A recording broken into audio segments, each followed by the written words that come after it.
watching episode 56 of DiabeticRadio.com. Hopefully, it's going to be a short video today. This week's episode is about redefining natural. What is natural in terms of, holistically, speaking. There's a lot of definitions about what natural is. Each and every individual has their own concept of what is natural based on what they think they understand. Now, I'm not going to go into the whole mechanics of the whole thing of what natural is, because I think that each individual needs to search that out for themselves. But I think it's an important topic that everyone should ask themselves, particularly in this day and age where diabetes is so prevalent and growing every day, and more so-called natural products are being marketed to us. And I really think that we need to redefine this, and not only just redefine it, but get ourselves in a mode to start asking more questions in terms of what is natural and being healthy. Because what's happening now is that there are a lot of people experiencing drug interactions. Natural in terms of herbs, they can be toxic if you have, too much. They're medicinal, and you can have some serious side effects when it interacts, when certain herbs interact with other drugs. I think one important issue that I need to go over is that there's this notion that if something is natural, it's automatically assumed when you see the word natural, quote unquote, on a package, that there's this assumption that you can just eat or consume whatever that is in large quantities and it's good for you because it's natural. This is not true. Too much of anything can be toxic. Do you realize, or do you know, that even water, if you drink too much water, it can be toxic? Do you know that you can die if you drink too much water at one time? And yet water is so vital to our lives. And yet if you drink too much of water, it can kill you. We don't talk about that, but yes, it's true. People have said to me, why are you taking insulin? You should get off that. It's bad for you, and blah, blah, blah, blah. And something, yet people take all sorts of vitamins that are not even regulated by anybody. You have no idea of its purity. You have no idea of anything. But because it says vitamins, you think, oh, it's good for you. It's natural. Take it. And even when it comes down to stuff like marijuana, and that's a whole nother issue, in terms of its safety.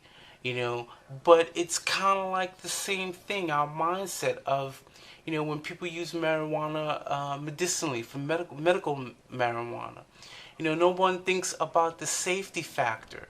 A lot of these places that grow marijuana, if they don't have processes in place to make sure that the marijuana is free from fungus and all kinds of other stuff, you have no idea what you're taking in.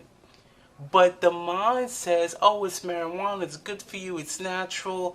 You getting sick or getting some kind of tapeworm or some kind of other thing as a result of taking so quote unquote natural stuff, you don't care about that until it actually happens to you, until you actually get sick. And the same people who are not aware of these things will preach it to other people and get them to do the same thing without having any idea of the consequences. Now, um, this is, this is not a video to bash people who take marijuana medicinally, or not. I don't take it. I have no desire to take it.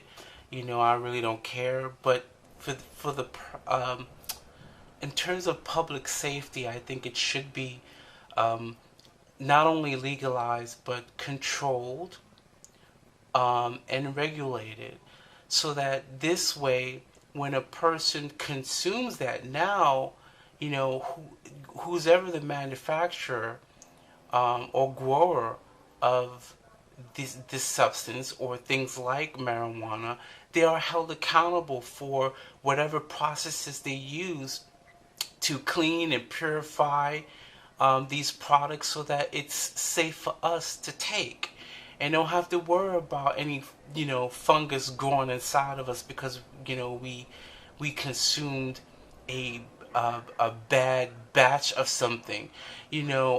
These companies are finding more and more ways of trying to remove the taste or the smell of marijuana in these cookies, candies, cakes, nutrition bars. You look inside one of these things, you see some white stuff. You wouldn't automatically think that it could be a fungus. You would think, that, oh, it's probably a part of the ingredients. Oh, it's healthy. Yum, yum, yum, yum, yum. You eat the marijuana bar or whatever it is that you're eating, thinking that it's all healthy and have no idea that nothing could be farthest from the truth. When I take insulin, I am sure when I take insulin, I have the comfort of knowing that if I eat a grapefruit, I won't wind up in the hospital like, somebody else who is taking Lipitor. Something as innocent as a grapefruit. You just never know when, or, another citrus fruit or something else that's going to interact with your current medications. And what's so terrible about this is that there's, at the rate of the types of medications and the kinds of medications that are coming out every year that are marketed specifically to diabetics, there's just no way any doctor or any pharmacist can keep up with the possible drug interactions. You know, drug interactions may not even be reported until 2, 3, 4 years later.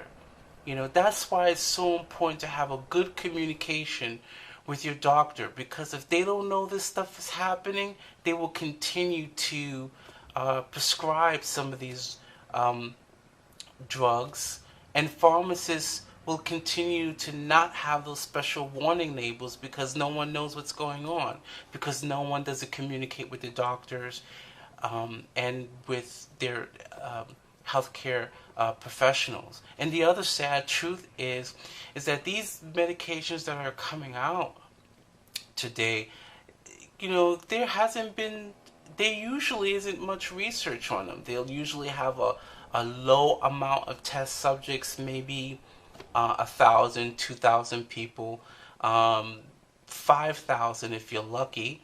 You're not quite sure what the demographics of the people they're testing, because that makes a difference, and they test them for 2 years, 3 years. To me, in my opinion, that's not enough to really tell whether a drug is safe or not.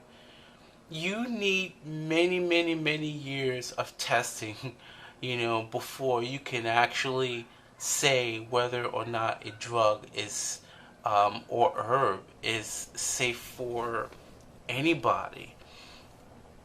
You know what I mean? So, and even in terms of healthy, everybody's into this organic stuff, organic this, and organic that, you know. Um, but we still have to be careful with the carb content, because regardless of whether you eat raw fruits or cook the fruits or vegetables, they still, have carbs in them. They still have calories in them, that we still have to watch for. They still have, even though though that raw fruits and vegetables have good fats in them, you still don't want to have too much of something that contains a lot of, fat. You have, the sodium, even though you have uh, different types of salt. A lot of vegans would use like sea salt or something like that because, it's, healthier. It's still, sodium, you know. So, in a nutshell, I hope I wasn't rambling. In a nutshell, what I'm saying is that we really need to redefine what healthy is and what natural is. Natural doesn't mean it's okay to eat an abundance of something, because even something like lettuce, something as simple as lettuce, yes, in the health world, lettuce is considered free food. Free food meaning that there's such little carbs in them that it's said that you can eat a lot of leafy and green vegetables. But at the same time, there's still roughage. And you can't really eat a whole bunch of it because, you're being in the bathroom all day, So too much of anything is not good.